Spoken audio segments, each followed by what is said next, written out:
Okay, so persuaded to do chicken and mushrooms in oyster sauce, which is your second recipe for the week, since you weren't sure if you liked it when you tried it, and you need to cook it properly.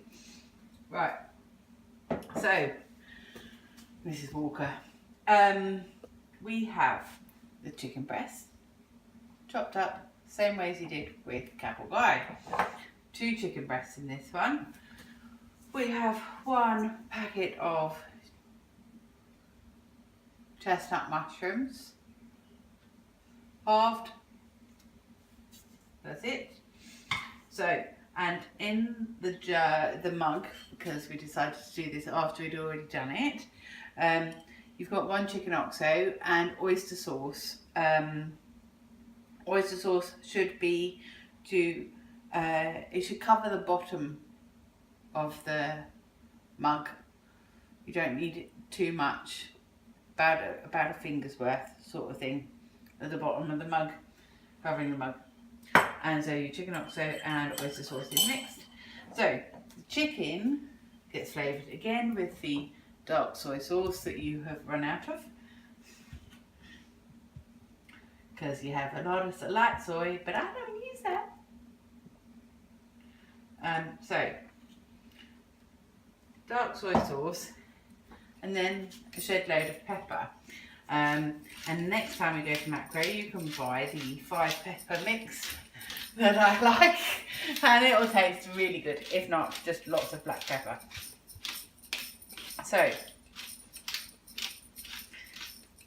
as you can see, it's a lot. Lots and lots of black pepper. Mix that so you're colouring and seasoning at the same time. Oh yes, this is part 1 of the video, because this needs to sit for a bit. Not very long, to be honest. You could get away with doing it pretty much, but it's nicer if you don't. Corn flour, hence the need for corn flour today.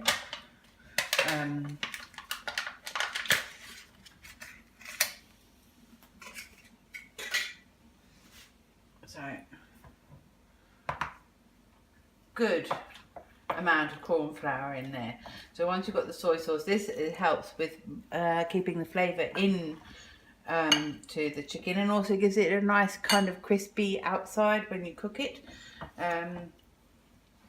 So it's not like battered, but you can get a good crisp on it. So that is going to sit nice and coated. There we go. Yeah, pretty much all of the bits separate. So trying to work on all the bits being separately coated, which obviously is a bit fun. And in the wok you have got sunflower oil again, and a couple of chili peppers just to add a bit of flavour, so they're just sitting, warming, releasing. Apart from that, you're going to need your pasta. Right, so the chilies are in, the thing is in, the chicken is sitting, you've got your sauce prepared, plates in the oven, boil the kettle if you need to, but some people don't. And then give it about 10 minutes. And we'll be back.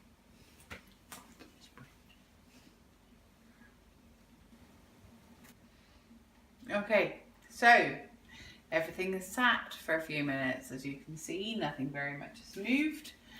The chicken has now taken on the colour of the soy sauce, and you can see that the corn flour is absorbed somewhat. Okay, So nothing else has changed. We've got, we'll put the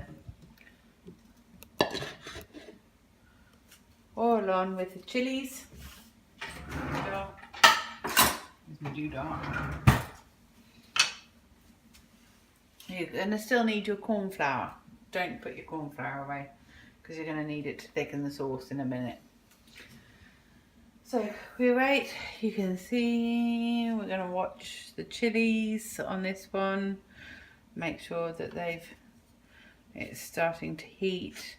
The easiest way to tell that it's got temperature is to watch, and you can see it starting to bubble around the chilies and into the seeds, which I know you took out last time, but I will advise you again, don't take it out. So we're waiting for the chilies to bubble.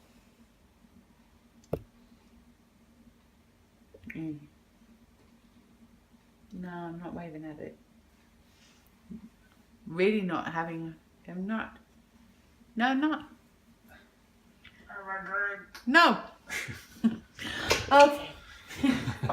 You can have a drink while you're waiting for this bit. Oh, look. Oh. There you go. Or don't look. Look at everything else. Clean the floor. So now you can see oil bubbling around the chilies. Ooh. Oil nice and hot. We're now going to add the chicken. All in. Plump.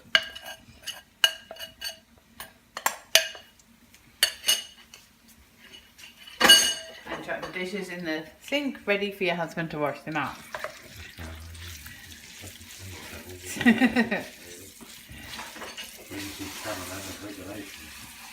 So, you need to break up the chicken because obviously it's stuck together a bit with the corn flour.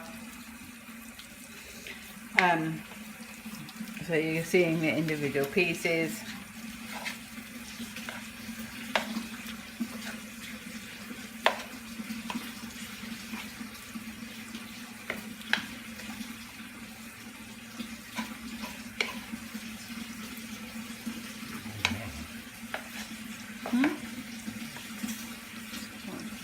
Oh. My director is giving me instructions that I cannot understand.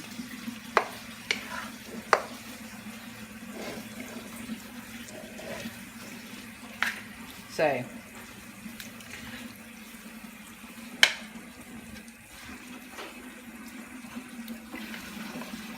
looking to break up all the pieces. You can see that pieces are, you can't hear it because the water's running. You can hear him muttering there. Boom light, right?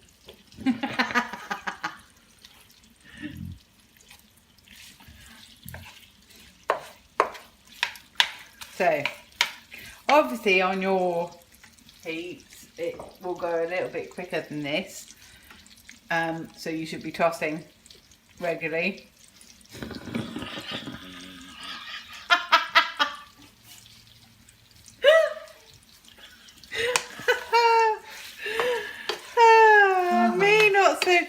Me not so much. If you're looking for a good golden colour over all of this. Oh man. Not so much tossing. Not as much. I'm now tossing quite a lot. Oh. Oh. I'll look at that. That's a lot. Watching tossing.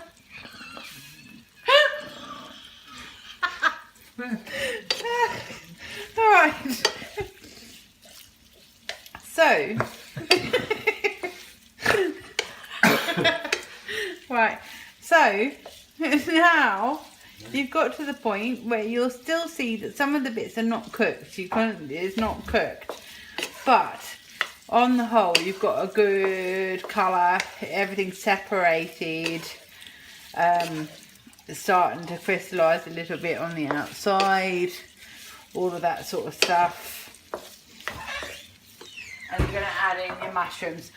I prefer chestnut mushrooms. Chestnut mushrooms tend to hold their strength, their crunch a bit more than normal mushrooms. I used to do it with normal mushrooms and then tried chestnut, and it's a very different thing. Better. It's much better. They've got a bite to it. So, chuck in your mushrooms. Now, at this point, you're probably not going to do this, but I add in a whack load more black pepper.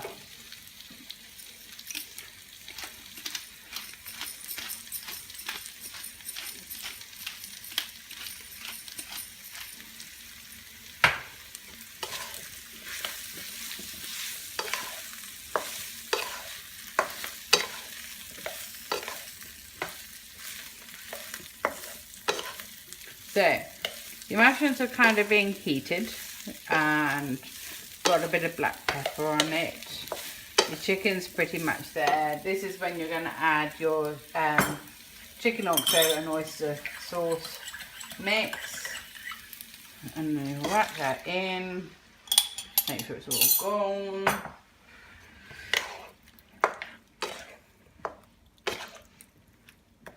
And then try and get the mushrooms, more importantly, to get them into the sauce that's sitting there, and you're just going to get that up to the boil, so that hence the making the chicken oxo and oyster sauce before, so that it's not going in there hot, because you want it's going to just go up to the boil, finish off cooking the chicken, coat everything a little bit. Right, slurp time.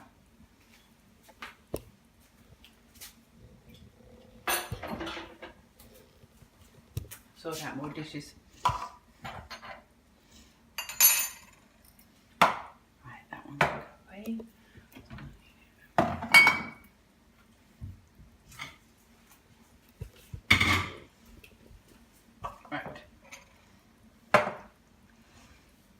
So,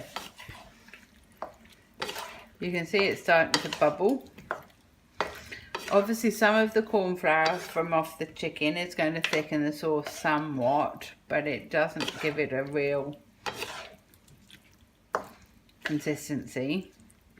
But you can see everything's kind of getting coloured. The mushrooms are getting coloured. They're starting to get coated with the sauce. We need to thicken up this sauce a little bit because you can see that it's still quite watery. So,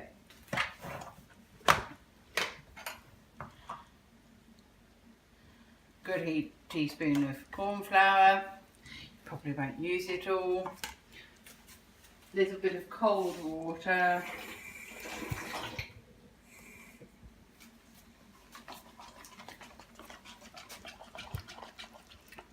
Making it, just diluting it, just making it into a thin paste.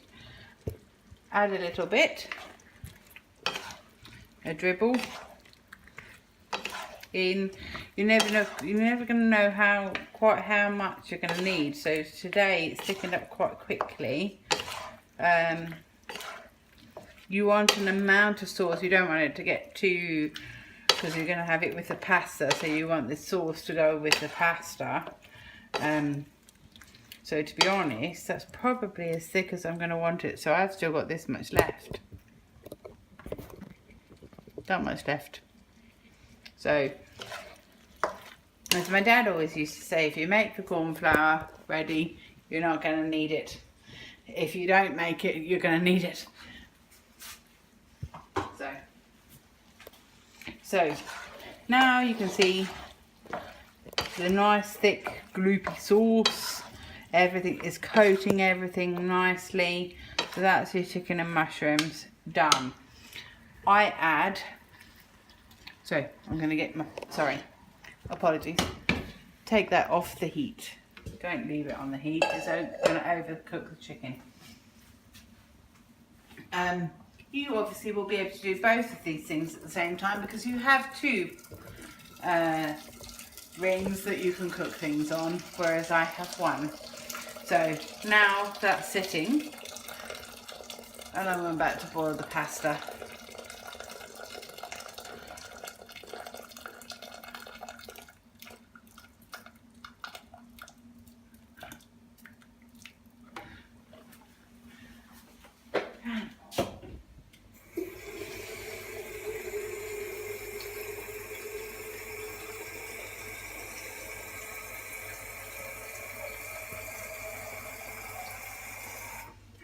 I've got to have a decent cooker. Right. So that's it there. You want it for you and Doug, so it's a bit spicy.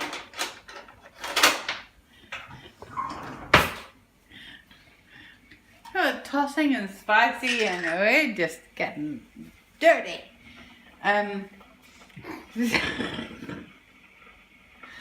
Peppercorns. Really? Tiled fork fits in there, works fabulously. Whack a load of green peppercorns in on top. These are the bits that Gary ignores. You don't need to cook these. They're in brine, so just give them a toss about in the sauce. So this is sitting just kind of. Now I'm going to cook the pasta. It's going to take ages because I cooked the thingy. I have to boil the kettle, cook the pasta. Then you toss the pasta into the chicken and mushrooms, or you can put the chicken and mushrooms on top if you prefer.